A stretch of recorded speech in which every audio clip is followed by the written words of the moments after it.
Hi everyone, this is Alex, and we're looking at the tail end of my mob grinder. It has a number of dark floors that encourage critters to spawn, where they get led into streams of water, which will dump them down here and eventually incinerate them, and take their items to a distant location, where I can collect them far enough away to keep the critters spawning.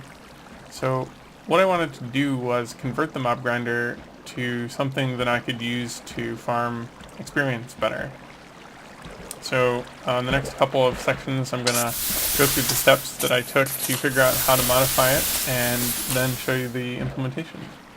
Alright, so here we are at a mock-up of the bottom of the mob grinder. It's basically just the last stretch of water that deposits the enemies into the lava. And what I want to do is divert the stream in such a way that I can attack the enemies that drop down here for experience.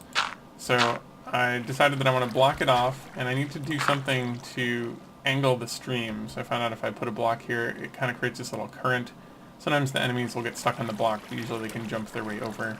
And then I just open up this little section here, and then all the enemies and all their items get dumped out here. And of course there will be something covering it in the actual implementation, so they can't hit me. So I can hit them through this little box and get all their experience. Alright, here we are again in a similar model. However, this one has been modified with pistons to act in an automated fashion. So we can see I have a piston to open the doorway. Here's some gravel that's going to come up and block the water. And then here's the little block that will channel the direction of the current.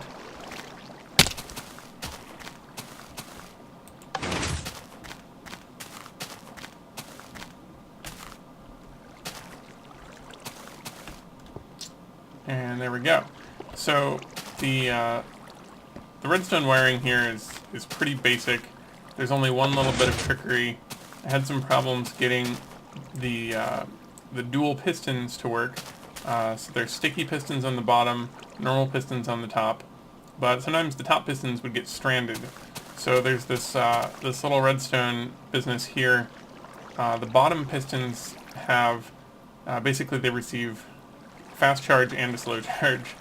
And then here is kind of a medium duration charge going to the top pistons, and so this seemed to sort out the problem. And now let's go check it out in the actual mob grinder.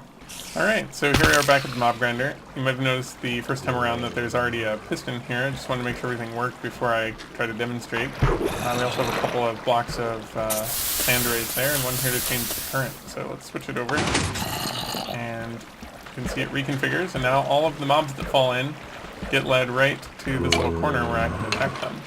Now, it's not the kind of mob grinder that will damage the enemies to a fraction of a heart, where you can just hit them a single time. But it does make for a pretty good, steady stream of enemies, and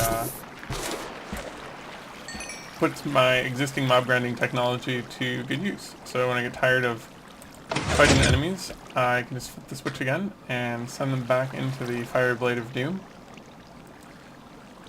So this was not intended to be a step-by-step tutorial. I just wanted to demonstrate the steps that I went through and how I was able to convert my mob grinder into a creature EXP farm. Hopefully you guys found it interesting. Thanks for watching.